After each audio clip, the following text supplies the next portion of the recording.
You're listening to the Flex Success podcast, where we teach you how to be less shit.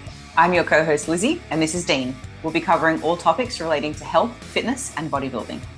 Join us as we use our in the trenches experience and up-to-date science to provide you with information that you can actually use. If you like what we do, be sure to give us a like, follow, share, and tag us on social media.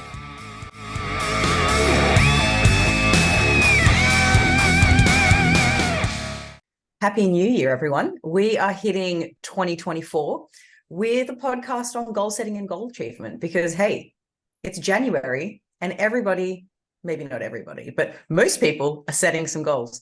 And we thought we could help guide you along your way to help improve chances of success. But before we get there, Dean, how are you? I am well. Good. I thought you would have taken the opportunity to have wished everybody a happy new year in Spanish, considering we're so fluent now. But Ooh, let do you me know how to say that? have a go at this. I'm thinking about this. It would be Feliz Nueves Años. Not Feliz Nueves Ano, which would be Happy New Anus. I mean, if you're getting a new one of those, maybe you got it for Christmas. I don't know. Maybe. It does feel a bit weird, though, wishing everyone a Happy New Year, because we are recording this the day after Christmas, so a few days before the new year. So, Dean, what were you saying before we started recording? We're recording this. So we're recording this in the present for the Mm-hmm. future, of which when it is listened to, it will have been recorded in the past. Okay, that makes my head explode, but I'm here for it. It was a lot easier to say the second time. Thinking about saying that on the spot was difficult. Yeah, Oh, you did well. So Flex coach George and his fiancée Zoe are arriving 2 days before New Year's. So 2 days ago, if you're listening to this on January 1. And we have a lot of cool stuff planned. And I'm really pumped to spend time with George and Zoe because they're probably the coolest people on earth. Is that too much of a claim? Oh, I think it's a fair claim. Okay, fair claim. And for Christmas, George got a big red neon light from his brother that said Flex Coach George that he's going to put in his office in England, which I think is super cool. It's so cool that I almost want to stop traveling just so I can have an office again, so I can have one of those lights. I do miss having an office, a home office. Yeah. Hey, what do you do? Yeah. What do you do? So I know, right? Oh, poor us. We go to so many countries, we don't have a home office.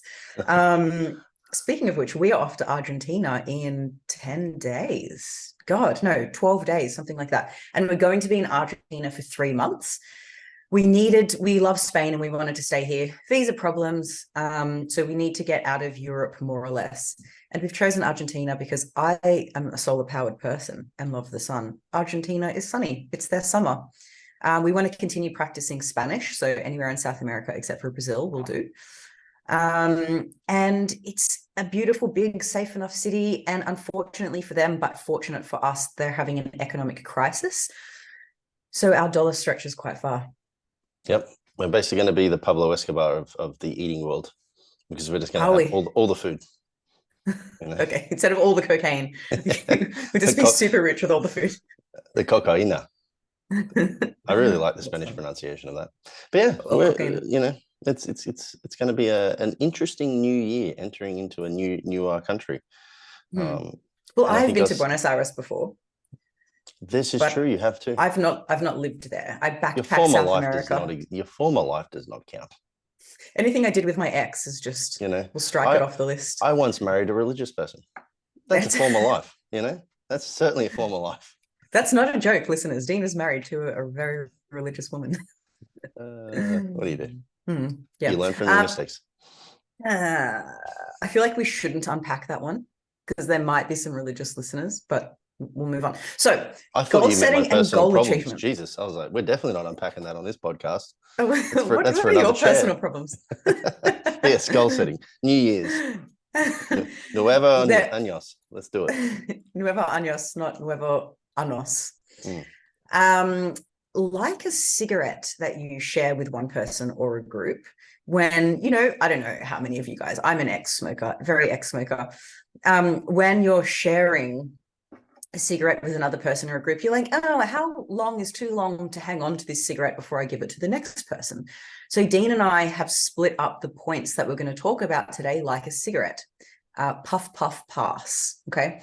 So I'm going to take 2 tokes on the cigarette. I'm going to give you 2 points on goal setting and goal achievement. Hand the smoke over to Dean. He's going to give you 2. He's going to pass it back to me, so on and so forth, until your ears bleed. I'm going to bump off the shit out of that cigarette. Okay. Sure. Does everyone know what bump off is? I feel like they would. Look, if they don't, okay, Google it. There's too many Anyos references already for this podcast to be talking about bum puffing. So okay, all right, moving on. So shall I light the cigarette and begin myself, Dean, or do you want to begin? Spark it up, Liz. Give me the lighter, mate. All right. My first point for goal setting and goal achievement is the common narrative is to try harder. Oh, you didn't do well with your nutrition last year? Try harder. Oh, you didn't reach your fitness goals? Try harder. You didn't make it to bed on time? Must be a lack of willpower. Try harder. And I think coaches also say this about their clients that aren't successful. If only they wanted it enough, they should try harder. And sometimes there might be some truth in that. Sometimes people don't put in as much effort as maybe is necessary.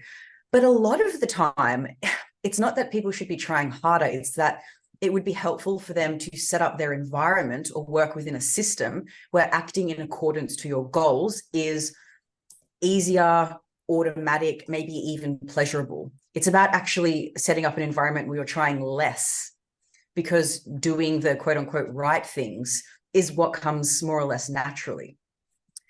So point number 1 for the podcast is thinking about your environment or the systems that you're working within, and figuring out a way where you can establish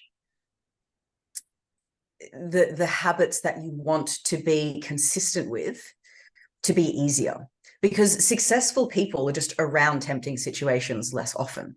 Imagine somebody's trying to stop drinking alcohol. They wouldn't continue the same habits of going to the bar and drinking a Coke Zero instead. They would probably go get guitar lessons, or they would go for a walk, or they would watch a movie with a friend. They would do something else that makes not drinking easier. It's not that they're doing the same things and like, no, I'm just going to have this mother. I'm just going to have this V. They change the system. They change the environment. So I guess what I'm saying is try less is the moral of the story. Try less. And we can think about, I suppose, our previous episodes on, what did we call it? Choice architecture or environment design. What are the things on your desks? What are the things on your kitchen counters? You know, how many bakeries do you walk past during the day? How much food porn is on your Instagram? How many cues are there for you to do things that you don't want to do? Like at the moment, we're watching Narcos on Netflix, and everyone smokes in that show. And it's been a really, really long time since I quit smoking. And honestly, like, unless I'm drinking, I never really have a craving for a cigarette, or I'm having a fucking mental breakdown. They're the only 2 times that I really feel like, oh, I want a cigarette. But I've been watching people smoke every single night in Narcos, and it's put the idea in my mind. And this is similar for people who just have constant food porn on their Instagram feed. Like, it's just always on your mind. Maybe just unfollow them. You know, like, why make things harder for yourself? Point number 1. Anything to add there, Dean, before I move on to point number 2? I think we've brought this up before too. There's this weird disassociation with the difficulty of managing food behaviors for people that really struggle not to eat more or to eat highly palatable foods, and it not being in a similar category. By no means not necessarily the same. Maybe for some. I mean, there's varying arguments for the intensity of how much people enjoy food and a few other things. But you just said there about like being exposed to cigarette smoking on a nightly basis for the most time that we watch one episode is driving this want and this feeling of like, oh, I want a cigarette. And we would never, and this is the point that I was saying we brought up before, we would never say to somebody who's an alcoholic, hey, just go spend every night at the bar. You know, or we'd never say someone who's trying to minimize party drugs to go and hang around with the same party drug people every night as well. And yet it seems okay for us to say to individuals who really struggle with food, like, just like you said, just try hard, just don't eat the food. Like, yeah, okay, man. But like every fucking day I come home, my partner, who is just, you know, lucky in that they're not bigger, is eating Mars bars every night, or hot chips and or whatever else it is. And they're my trigger foods. Like, well, fuck, like, why is it different? I think it's because Mm. everybody eats, right? Like, so we decrease this like expectation of how difficult it might be just because we don't find it difficult or X person doesn't find it difficult. But it's the same concept. It's that exposure. Yeah, it absolutely is. Yeah. And there's also this kind of narrative of like personal responsibility, which I don't entirely reject. But the systems that we are within, whether, you know, we're born into a poor family or we're born into an overweight family, like all of these things, like sure, there's an element of personal responsibility, but all of these things make it so much harder. So if we have the power to improve the system that we're working within, why wouldn't we do that? Yeah. And yeah, I mean, I was going to say, if in doubt, we just have to go call on the American or the English nanny to come in and clean out people's houses, take away all of their delicious foods. Do you remember the name of that show that you're referencing? No, but I do know that bacon is good for me. Bacon is good for me. Oh, listeners, I hope you know what we're talking about. Otherwise, we sound mad. Funny. Yeah, Okay, no. so I was going to say, yeah, continue on. I won't derail you any further. okay.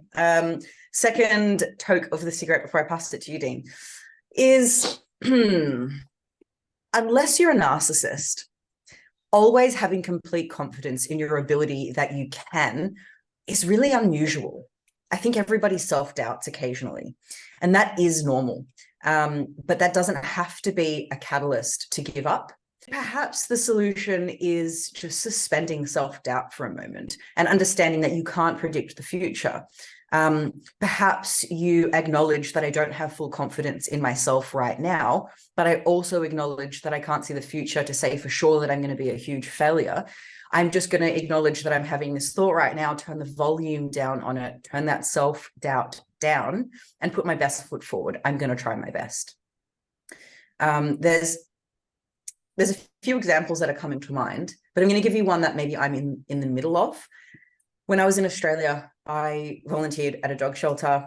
I'm no longer in Australia, can no longer volunteer there. And because Dean and I move around so much, I'm looking for some sort of, because volunteering or contribution is an important value of mine. So I'm looking at ways that I can volunteer or contribute even while I travel. So I found some online volunteering work I can do. And it's with, I'm not sure if I'm allowed to say. Anyways, it's with an organization in an English-speaking country. I'll just play on the safe side. On an ethics committee review board. So researchers present their research to a table of committee members to say, this is what the study is going to entail. This is the compensation we're giving the participants. You know, these are the follow-up things, blah, blah, blah. And we would review it and say, you know, you've passed the ethics review committee, or you need to change this, this, and this, and then it would be deemed ethical enough. And I observed one of the meetings, and everybody is very academically accomplished. Everybody is very well read. Everybody's very sharp. And I was thinking, oh gosh, like I only have a bachelor's degree at university. Everybody's PhDs, and everybody is, you know, has had this amazing academic career and now is retired and have had time on their hands to give to this thing. Whereas like I'm still trying to work full time and train, and like, oh, I don't know if I'm up for the task. So I've just suspended that self-doubt, and I'm going to try. I'm going through the interview process. I'm doing the courses that I need to do and able to be eligible for this volunteer position. And maybe I won't get through, but the point is that I'm just suspending self-doubt, and I'm saying that, you know what, I'm going to try. And if they think I'm good enough and they accept me, then hell, I'm going to give them my best. And if in the end I fail, so be it. But I'd rather that than always wonder what if, and let that voice creep into other aspects of my life as well. And the alternative, like you said, unless you're a narcissist, is to go in there with overwhelmingly unfair confidence and make an absolute fool of yourself too, either in the interview process where you know, overpromise and underdeliver, or you just get caught out, which would be the worst possible scenario. I think the take home here is that there's a spectrum of like being falsely overconfident, but then harshly like negative, not over negative, like over, what's the word I'm looking for? Like Being you don't want to be, self-critical? yeah, you don't want to be like falsely overconfident, but you also don't want to be so critical of yourself that you get nowhere, you know, Mm, that it inhibits your ability to have a go. So I like yeah. that, like benching self-doubt momentarily. It's cool. Dean, maybe you can give us an example of suspending self-doubt, because I'm sure in your athletic career as first a soccer player and then a bodybuilder, there were moments where you didn't think you were the man 100% of the time. Often was the time that I didn't think I was the man. Okay. Um, but yeah, I'll probably talk you maybe in touch on this a little bit later on when we talk about process versus outcome focuses, because that is a huge one, especially in bodybuilding, where Mm-hmm. self-doubt for the entirety of a prep could limit your capacity to have a successful prep, because you don't really Mm-hmm. know how well you're going to do, especially in a subjective sport, a subjective endeavor. You know me, I always balk on sport when it comes to bodybuilding, but anything that's subjective, it's probably increasingly even more of a negative impact, self-doubt. When it's objective, you Mm-hmm. can kind of like tick those boxes off and go, yeah, I'm doing it right. But I would say like Yeah.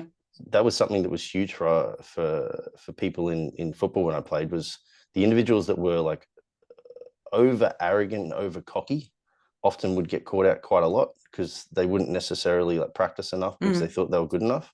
And then similarly, individuals who feared like not doing well a lot, also they never got better. It was the people that Yeah. had the capacity to kind of go, oh, I have some self-doubts here, how do I get past this? Well, I do it by doing X, Y, and Z, and that's going to generate confidence. Then those Yeah. individuals would always progress a lot better. Mm. Yeah. Just thinking out aloud here, I reckon self-doubt could at times serve people well, um, in the sense that self-doubt could make some people quit. Self-doubt might make some people work even harder. But there may come a point, if we're talking about bodybuilding, where people burn themselves out because the self-doubt is so loud and they work so hard to try and overcome it that they overtrain and under-recover, that they undereat and undernourish, that they, end up developing some sort of eating disorder because their food is so restricted because they're trying to work even harder, instead of just ticking the boxes and going through the process and like getting the job done at the Mm. pace that it needs to be done. Yeah, I mean, in in this conversation, I would say anything that is subjective in regards to like what you would classify to be successful or unsuccessful probably requires you to have a really good grasp on benching self-doubt, even more so than anything that's subjective. Because as you went through all of those options, I'm like, I have a client that does that. I have a client that does that. I have Yeah. a client that does that. I have a client that does that.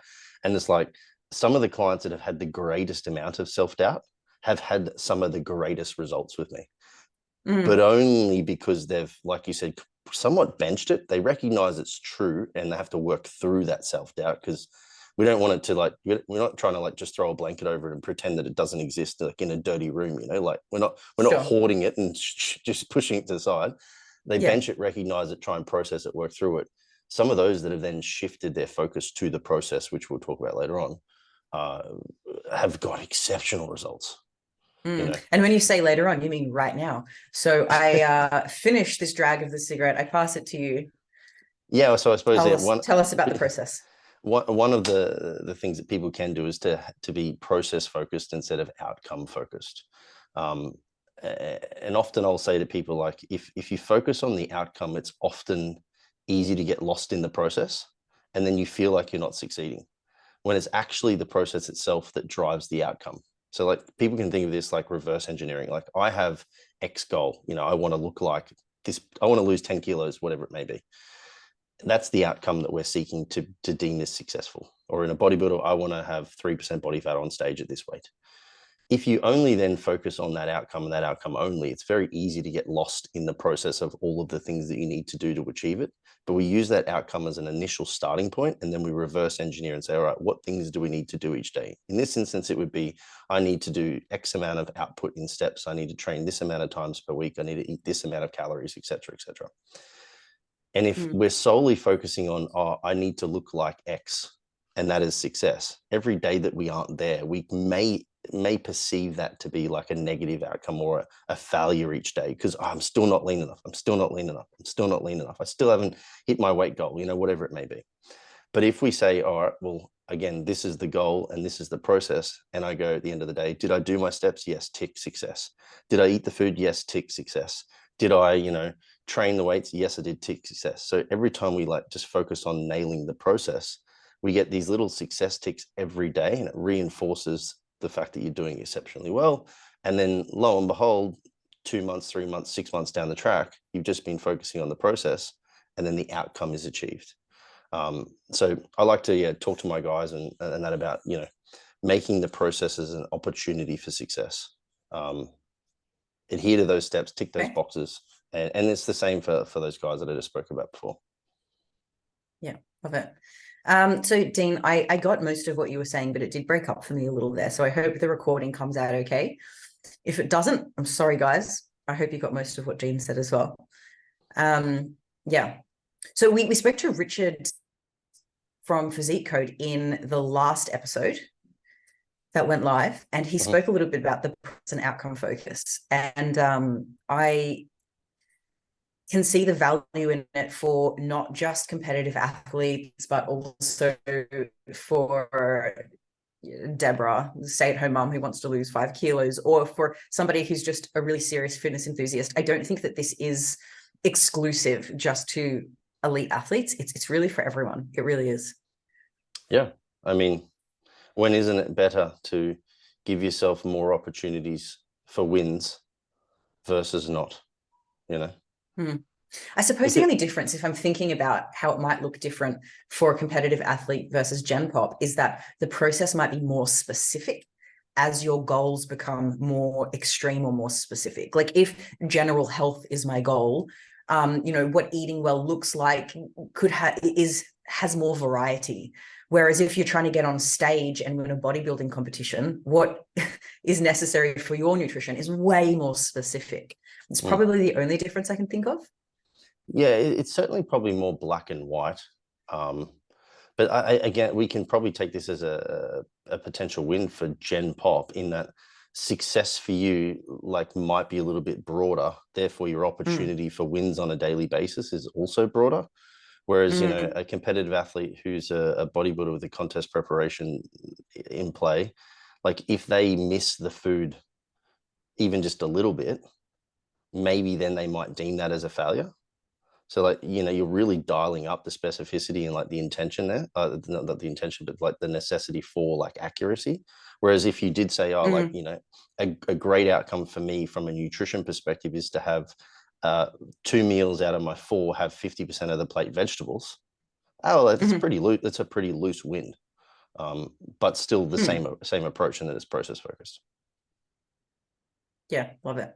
All right, talk us through your next one. The next one we have is implementation intentions. To reverse engineer the name of this, that simply for people it doesn't make sense to that implementation. It's your intentions to implement particular behaviors or actions. The major difference though is instead of just having this vague intention, is that usually we want to try and align this with a day, a time, a location, something specific, so that it's much more measurable, I guess you could say, and the intention is more specific. Examples of this would be a vague example of, say, an intention would be, I'm going to take meals to work instead of buying food. That's a healthy intention, but it doesn't really have much specificity to it. The better way to do that, or the more effective way to do that, and when I say effective, because they've seen this in the research plenty of times, people that have very specific implementation intentions generally perform far better in regards to the task they're trying to achieve. So the better version of that might be, I'm going to prepare 10 meals every Sunday when I wake up that I can take to work with me from Monday to Friday, and I'm going to eat them on my 11 a.m. and my 2 p.m. break. So very specific intentions. Another one might be, I will eat 1 piece of fruit and have a glass of water after breakfast every morning I finish the meal. These are very specific things that you do, and you can think about heaps of different examples that you could do this with. Another one would be, I'm going to train Mondays and Thursdays, and then on Saturdays I'm going to train with Stephen at this particular group at this particular time. So you're setting these very specific intentions, and people that do that often succeed a lot more. Yeah, you say what and where and when. oh, I'm going to exercise more. How big? I'm going to go to the gym Monday, Wednesday, Friday before work and do my training program. Way more specific. Yeah. Because I guess like you can't manage what you don't measure. And it's a way to measure like what is clearly set out. Did I do it Monday, Wednesday, Friday at the gym with my weight training program? You know, whereas I'm going to train more, like what's more? More than none is one. Is that success? Maybe, maybe not. Yeah. Which leaves the door open for you to, one, be lax on actually implementing your intentions. But two, you could also feel like you're not doing enough. Like if you said, I'm going to train more, and you're like, I only trained 3 days for this week. You're like, yeah, but that was still two more than you used to do. But you may have thought you wanted to train for, like, more is not a very specific number. And it makes it a No. lot easier for you to adhere to your goals and also tick those boxes of being process focused versus outcome focused again. Yeah. Yeah. So I wonder if listeners are like, oh, yeah, that makes sense. Move on. Like, honestly, if there's something that you've tried to implement in the past and you've been vague in general about it and you haven't actually fulfilled your commitments to it, get the notes out on your phone, get a piece of paper and a pen and write down, like, what am I going to do? When am I going to do it? And what was the third one? And I don't know how or what other details are appropriate for that. Like where are you going to do it, when and what? And really stay true to that. Sometimes it might be difficult to do, but if we end up being specific with what we say we're going to do and we follow through, even when it's hard, we really build confidence in our ability to do the thing and we improve our identity. I am the type of person that goes to the gym even when it's hard. Like I am a fit person. I'm not just someone that goes to the gym. I am an athlete or whatever it is, the identity that's helpful for you. Which actually is a good segue into my next point, which is the case. So James Clear in his book Atomic Habits has something called layers of behavior change, but I would like to call this layers of goal achievement, because really when you think about what it is, I think that's what it really is. It's layers of goal achievement. And it looks like this. We have a circle or an onion or something round, a basketball perhaps, and there's 3 layers to it. In the middle, we have identity. So that's the core of who you believe you are. Then the next layer on top of that, or more superficially, we have the process. So these are the habits, the systems, the process, the things that you need to do to reach the final layer, which is the results or the outcome. And often people think, okay, once I lose the 10 kilos, or once I win the bodybuilding trophy, or once I, whatever the thing is, then I will believe that I'm the type, then I'll change my identity. I am the type of person that gets to the gym. I am the type of person that eats well. But James argues, actually, for this to work, it's the other way around. We first need to believe we are the type of person that consistently acts in accordance to their goals, that consistently goes about these habits, that consistently does things even when they're hard. So I first change my identity. Then it's easier for me to do the things that are aligned with that identity, and then I'll get the outcome that I want. Because how difficult is it for somebody who identifies as a person who eats rubbish all the time to go about improving their nutrition in some significant and consistent way? And Dean, you came up with a quote recently. I don't remember where you pulled it from. It's hard to change your future when you drag your old habits behind you, or something like that. Yeah, no, definitely didn't come up with it, but it was something, it was to that tune. It was almost that. Yeah. So just relating this back to the core of the layers of goal achievement, identity first. And it might be difficult because you might look in the mirror, like let's say you're a power lifter and you want to get like a 300 kilo bench press. Affirmation in the mirror, I can bench 300 kilos. Like, no, you can't. Like, I'm not suggesting that people should identify as something that's wildly different to what they are, but it could be, I am the type of person that works on their strength. I am the type of person that puts in a lot of effort in my bench, dead, and squat, something like that. Like you can make it, you can word things in a way that is believable to you and build on that, and maybe get more specific over time if you find it helpful, but it doesn't have to be. Okay. Anything to add to that before I give my second one? No, fire. I think that's good. All right. So this is my last one, guys. Then Dean's going to give you two more, and then we're going to make a dick joke. Do you have one ready, Dean? Because I don't. And we're going to wrap it up. So my next and final point is, when we're setting goals, we can either set a goal to avoid something, or we can set a goal to approach something. So this is called avoidance or approach goals. An example might be, I'm going to eat takeaway food less often. Okay, that would be an avoidance goal, something you're trying to avoid. And the focus there is on the takeaway food. I'm going to stop skipping the gym so much, and the focus there is on skipping the gym. An approach goal, which is shown to be lead to more success, is I'm going to enjoy home-cooked meals more. I'm going to commit and stick to my training program for the 3 days a week that I've set it. So that's something you're approaching. And so the focus there is on the home-cooked meals. It's on completing the fitness program. And really, there's nothing more to it than that.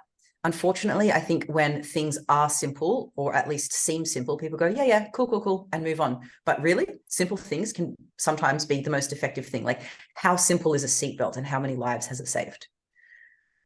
So simple sometimes is the best. And I do believe that it's very important when we're setting goals to set things in a way that we're focusing on the thing you want to do, not on the thing you want to avoid. Yeah. Everybody needs a little bit more positivity in their life, just as long as it's not false again. Positivity. That's the way I see these goals, approach goals. I see them as like as a positive intention, as opposed to trying to avoid a negative outcome or something like that. Like, right. Okay. That's the way I see them, as like almost like the reframing concept of we've spoken about in the past too. It's like, you don't have to see the negative. Like to draw a parallel, a client might, for example, for me, just to lean on my guys, one might want to have larger biceps. Now, like, this isn't exactly the same, but you could say, I would like larger biceps, or what I mean. Or you could say, I've got shit small biceps. Like, I want my biceps to be less shit. Yeah, so often is the time I find it's far better for the individual too to try and reframe that around, like, I'm seeking this positive outcome, as opposed to trying to get away from this current negative thing that I have, or perceivably negative. Okay. So even though I fully understand the importance of setting an approach goal versus an avoidance goal, here is an example of when I didn't do that and how it did negatively impact me, just to highlight your point. Remember when we were living in Istanbul? We were going from that house that we lived on in the Red Sea, and our Airbnb host sister, Felice, drove us to Istanbul. Yes. I think it was in that car ride. She was asking me, like, why fitness is so important to me and blah, blah, blah. I was like, because I have dementia in the family and I never want to be in that state. I've seen 2 grandparents before they pass away riddled with dementia, and it's horrible for them and it's horrible for the people around them. And when I see old people who can't even wipe their own ass, they can't even feed themselves, they lose their independence. And independence is so important to me. Like, they can't go out and like do random adventures, and being adventurous is a strongly held value of mine as well. And so like I so badly don't want to be in that position. And that's one of the reasons that I eat well and I continue to exercise. And she said to me, like, I forget exactly how she worded it, but it was very diplomatic. She was like, so you're doing these things to avoid being old and decrepit. What about thinking about the things you gain from exercise? These are things that I would say to a client, but for whatever reason, I didn't do it myself. And so since then, when were we living in Istanbul? Like a year and a half ago? Yeah. Something like that. I just feel a little bit chirpier every time I pick up broccoli instead of chocolate, and I go to the gym instead of continue laying on the couch when I'm tired. I'm like, how amazing. The gifts that I get from this is that I can maintain mobility and, my cognitive capacities in my old age. Yay. I'm not like, I'm doing this thing so I don't feel old and decrepit. So even though I didn't initially really understand what you meant about positivity, maybe my point here highlights, I get what you mean. Yeah, you're doing something because you want to do it, not because you feel like you have to do it, almost. That I'm running away from something. Instead, I'm running towards something positive. The segue ability of this podcast is just too good, because the next one that I was going to bring up was internal versus external motivation. All right, hit me. We've somewhat covered off a couple of the examples. Okay. So a lot of people, I think, seek external motivators to kick off the process of something they want to change. You know, to win a competition would be an external motivator, to look a particular way for an event, the event being the motivator, or to impress someone else. Like, I'm doing this because I want to achieve that, you know, or I've got this date. There's this external motivation. And the research tells us that they are actually pretty good at kicking the process off, but they're very, very, very poor at making sustainable change. And I think it's probably fair, except for my clients in the contest prep realm, that a large quantity of our, our listeners and other individuals have these goals that they want to achieve, look a particular way, feel a particular way, you know, whatever it may be, but they want that to be sustainable. There's very few people, I think, that want to get this goal and then just go back to what they were doing before, because otherwise, like, why would you have this particular goal? So research consistently shows that, like, external motivators or extrinsic motivators are very good at kicking the process off, but they're not very good at making sustainable change that you can repeatedly do. So with that in mind, you then need to try and seek something that is more internally motivated. An internal motivator will be something that's typically, or not typically, it's often like aligned with like a set of values. And they exist more so in like trying to find enjoyment in the actual action as opposed to the outcome. So some of the ones that I put down for myself as examples might be like, say, having a sense of purpose. That could be an internal motivator for me. And what that would mean for me is that I work very hard so that I feel like I'm playing a pivotal role within a team. That was something that was a high internal motivator for me when I used to play soccer. Like, I wanted this sense of purpose within the team, and that drove a lot of my behaviors. Another one would be like, you know, a sense of self-achievement. So it's important for me to feel like I'm holding myself to a high standard. You and I have often not debated, but spoken about, and I agree with you that a lot of like the most successful people in this world do it through pain, or do it as the result of pain. Like, why else would that drive such intense behaviors of like getting up early in the morning, training so hard? And I've always been like, no, I just do it because I've found it to be, you know, something that I thrive in. And that's my sense of self-achievement, I guess you could say. And then another one, which is the one that you touched on, which is why I said it was a great segue, was an internal value of like independence and freedom. So, you know, like I want to be physically capable to say yes to more things often, and I don't want to be dependent on somebody when I'm older. So that for me is like a really good intrinsic motivator or internal motivator to ensure that I stay healthy at the moment and for the continuing future.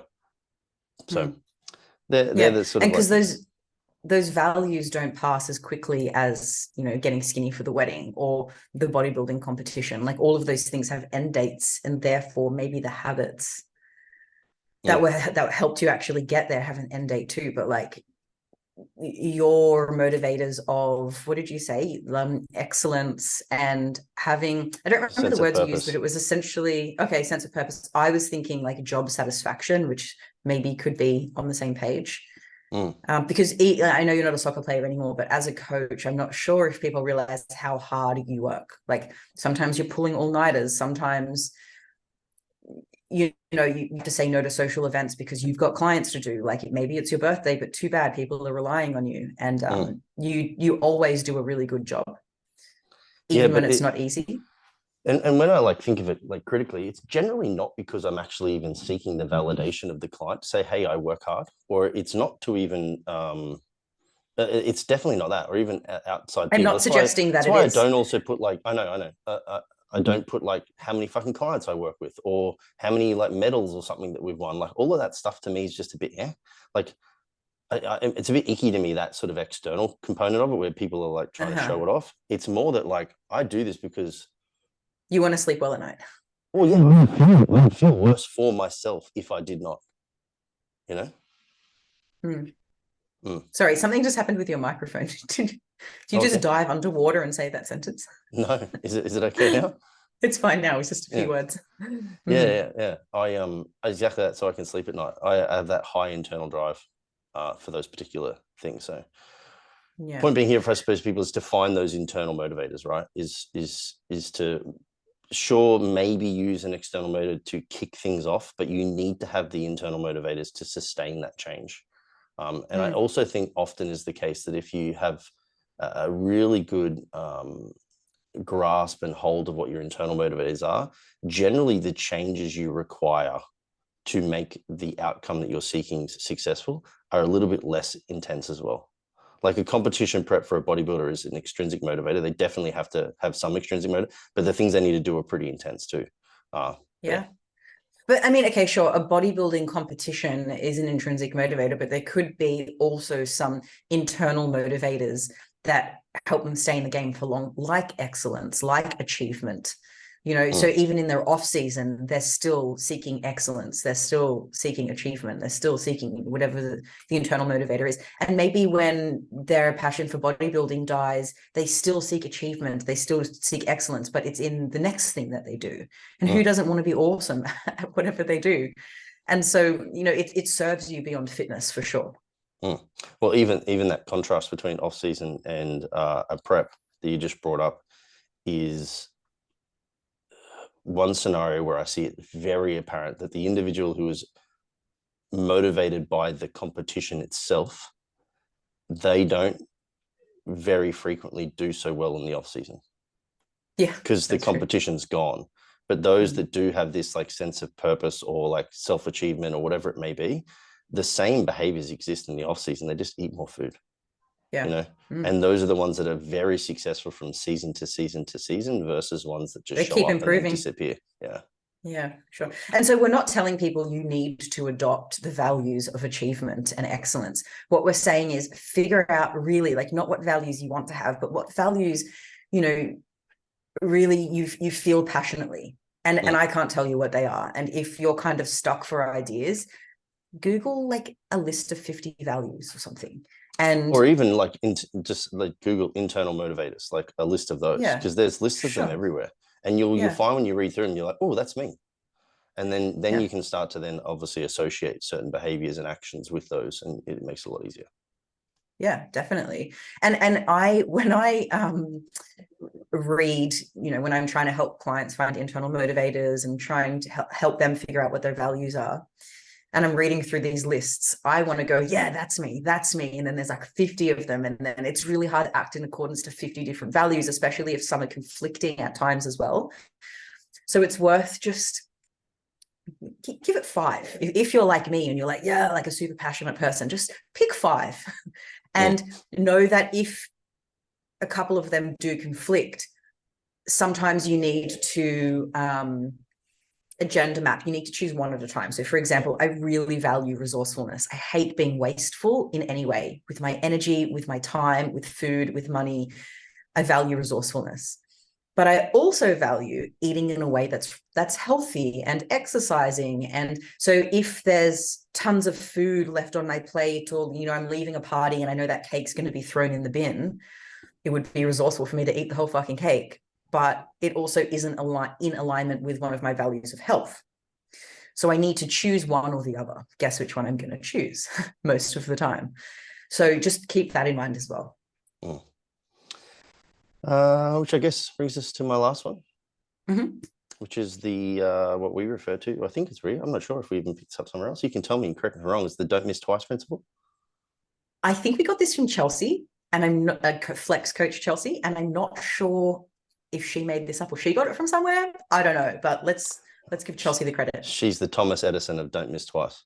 Although I think he may have even stolen the line. I don't know. I don't know. Who knows?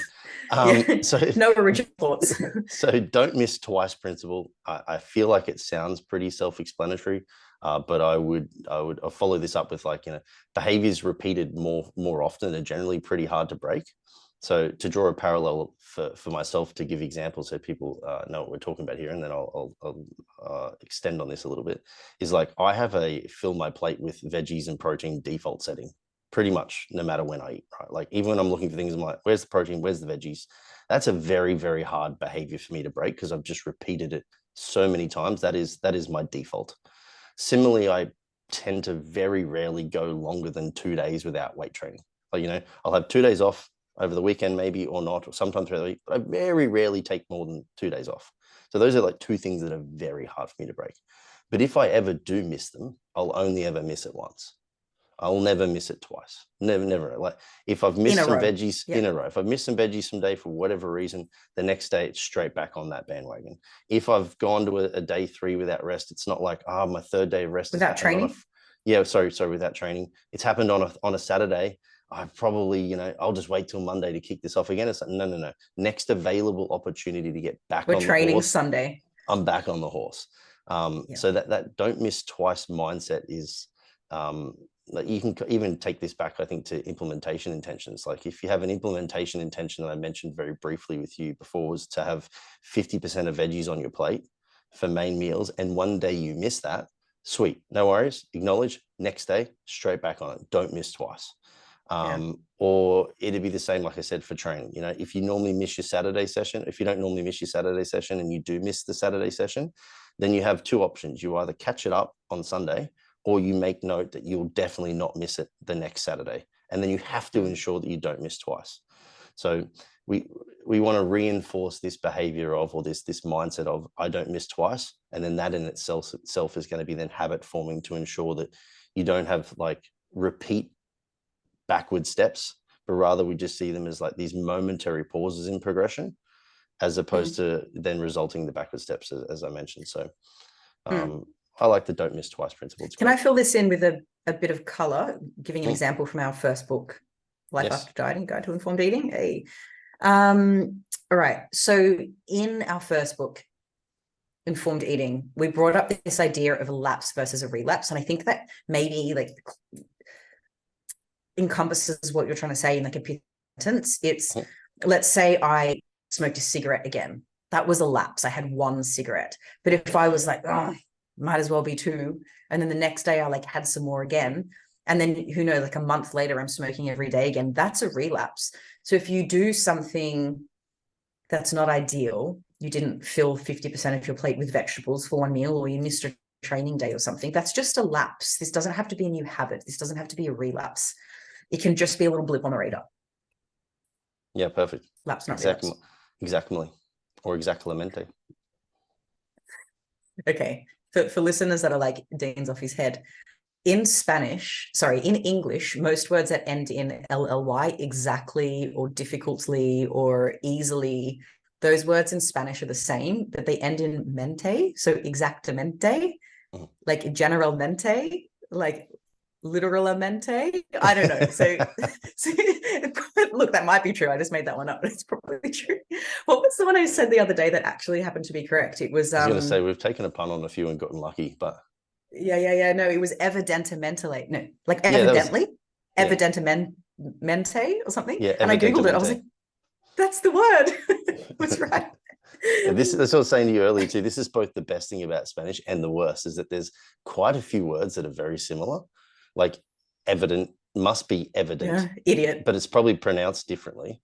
But then you just said, oh, maybe it's evidentemente. And like, remember, I always used to joke with you before I knew any Spanish, and I'd be like, oh, my face, my face. Like I would just change the pronunciation. There is a lot of Spanish words that are saying, but like, so sometimes chocolate, chocolate, spelt exactly the same, pronounced a little bit differently.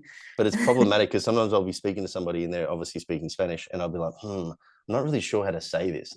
Maybe I'll just say it how it's spelled in English, but try and enunciate differently and see if that's it. Put a Spanish accent on it. And then they're just like, I've never heard that word before in my life. You're crazy. All right, let's wrap this up with a less shit tip. Do you have one, Dean? Take home point for the audience. Hey, I like how we've just said, go for approach goals, not avoidance goals. And the tagline for our podcast is how to be less shit, an avoidance goal. Yeah. But hey, it's funny. That's my be less shit tip. Don't listen to our tagline of be less shit. Be more good. Would anyone listen to a podcast? How to be more good? How to be more good. How to be good. My be less shit tip would be to be intentional. And I say that because like a lot of our sort of discussion today was around like, setting implementation intentions. It was to understand like your values maybe for your internal motivators. It was to be process focused. And I think in order for these things to play out well for you, you need to have intention across the board. So that would be like intentionally writing some things down, you know, even being intentional about not being negative towards yourself. We've spoken about today too, like reframing or whatever it may be. Like I think if you try and just like fly by the arse of your seat, to use that terminology, you'll do okay for a period of time, but eventually you'll probably fall back into bad habits. But if you're intentional, even in just your intentions, in your trying to like change habits, and even recognizing when negative thoughts may be playing too much of a role in your life and you need to maybe make them a little bit more positive, often is the case, you'll probably do a lot better. You know, the friends that you keep, the things that come up on your Instagram feed, the stuff that you watch on TV. Like we chose Narcos because we're trying to learn Spanish, and that show is like 60% Spanish. Like it's also entertainment. It's also how we wind down at night with an episode, but like there's an intention there. It's like helping us in some way. Yeah. Yeah. It's helping me to want to smoke again. Fuck. Yeah. So far, I cool. will say that Narcos, the original, is better than Narcos Mexico, because we're on to Mexico now, but I'm willing to be won over. Okay, we're on season 2. I would agree, because I think cocaine is just objectively more interesting than marijuana, and season 2 is about marijuana. It could be so that. far, It could be that. anyways. I'm just like, weed's boring. And legal. Also, like when they reintroduced Pablo and Blackie and Poisson and all the dudes from the Narcos last night, I was like, yeah. Like, I got excited to see the old boys, but anyway. Yeah, the old boys, Pablo Escobar and the crew. That's fine. Yeah. Okay, so we're moving on to the something worth sharing segment, where one of us shares something worth sharing. And I'd like to share the fact that Airbnb has been good to us, but also they can suck it for a couple of things that have gone horribly wrong, and we have been inadequately compensated. And so for that reason, I sometimes really grimace at like the Airbnb fee, because I'm like, fuck you guys, like you screwed us hard a couple of times, like hard, and made no apology for it. And so what we figured out is how to beat the system. There's some places on Airbnb run by real estate companies, and they list, you know, there's 2 bedrooms and 1 bathroom run by insert name of real estate company here. And you can go to that real estate company's website and find a property. Like we're finding them $2,000 cheaper over a 10, 12-week stay. So my something worth sharing is, if you're on Airbnb and they list the name of the host company, you can probably get it way cheaper if you just go directly to that website. Yeah. Great tip. Thank you. And was that me or you that figured that out? I don't know. I feel like I want to lay claim to it. Okay. And it's definitely worth it if you can do it, because obviously you'll save money, but it's worth it. Even this, so like one of the ones that we just looked at recently, were covering, and I'm going to do this for people that aren't watching, like with bunny rabbit ears, they were covering the Airbnb service fee, it said. So there was no Airbnb service fee, which is about $1,100 for most of them across this 12-week stay.